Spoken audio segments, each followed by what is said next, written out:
Star Wars, the fifth biggest franchise in the world. A franchise with 7 Oscars and many more nominations.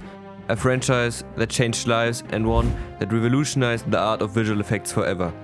But I don't think I'd be going too far if I said it's also a franchise with some of the greatest theme music ever written, if not the greatest.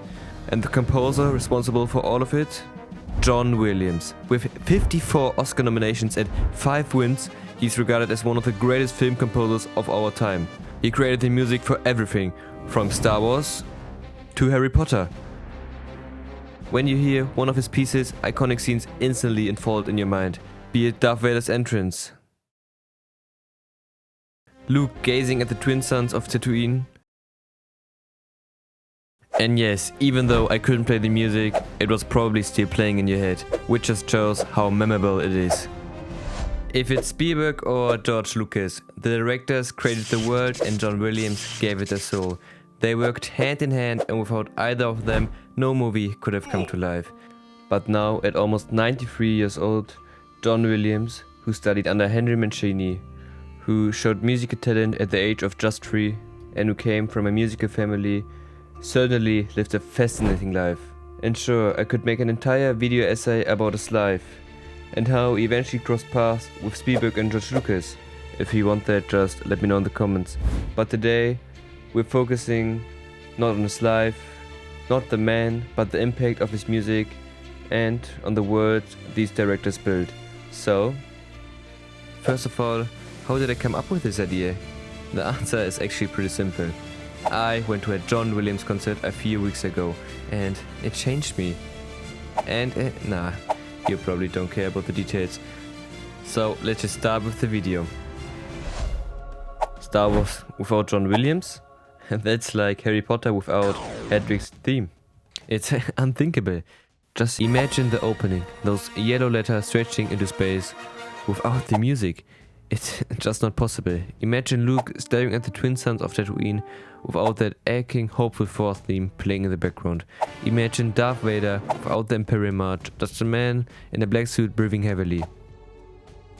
Sure, other composers could have created awesome and fitting music too, but it would have never come close to what John created. Williams didn't just score Star Wars, he defined that emotional rhythm of the entire saga. Every character, every planet, every lightsaber duel is tied to a specific melody. It's called leitmotif, a technique used by classical composers like Wagner. Williams revived it and embedded it into pop culture. I can only repeat myself. John Williams' music is the reason for Star Wars' success. And yes, it's not the only reason. George Lucas also added his part, but it's definitely a big one. I mean, come on. The music is literally the first thing you hear when you start a Star Wars movie. And as I already said, he didn't only compose for Star Wars, he gave a soul to other franchises too. Harry Potter, Indiana Jones, E.T., Jaws, Superman, Jurassic Park, and I could go on. John Williams isn't just a composer, he's the composer. With over 100 film scores, 5 Oscars, 54 nominations and melodies, his legacy is unmatched. But what truly sets him apart isn't the trophies, it's the way the music has become memory. With Williams, we don't just watch Star Wars, we feel it, we remember it, because every theme is a memory trigger, and somehow, incredibly, he's still here. At 93 years old, John Williams continues to write, to conduct, to gift us with new compositions, even as his legacy stretches further than any starship in the galaxy far, far away. And I think we can all agree on 2 things. First of all, each Star Wars trilogy has its flaws. Some trilogies has bigger than others. But the second thing, none of those flaws is the music. Every Star Wars trilogy has awesome music. The music is perfect in all 3 of them. And the crazy part is, he wrote the music for the sequel trilogy in his 80s. Just think about it. If you see a grandpa on the street who is maybe in his 80s, just replace him with John Williams and the same guy writes the music for Star Wars. It's crazy. But he didn't need to write music for the sequels. He could have rested. He could have disappeared into well-earned retirement, letting his past speak for itself. But he didn't. He kept composing, not because he had to, but because there's still music in him. And that's something we often forget in the noise of modern culture. We are living at the same time as a man whose work will echo long after we're gone. Someday, there will be a generation only knows John Williams from music lessons or as a name in the credits. But we are here while he is still here.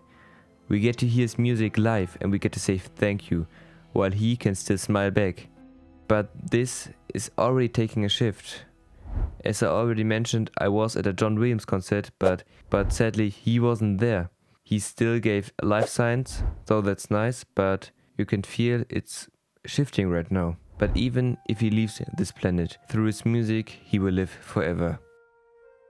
So next time you hear the Star Wars theme, or the eerie pulse of Jaws, or even that single trembling violin from Schindler's List, take a second, because what you're really hearing isn't just music, it's John Williams' fingerprint on cinema itself. And I'm extremely happy I could experience these themes in person, and yes, it sounds and feels differently if you would just listen to it on Spotify. He didn't just score the greatest stories of our time, he shaped how we feel about them. So now I've got a question for you. Which John Williams theme is your favorite? Let me know in the comments. And hey, next time you watch Star Wars, embrace the music and just thank John Williams. But now I have to thank you for watching. Subscribe and like if you liked the video. Write your thoughts about John Williams in the comments. And I have one last thing to say. John Williams and Hans Zimmer, I'm German so I'm biased, are the goats of film music. See you later.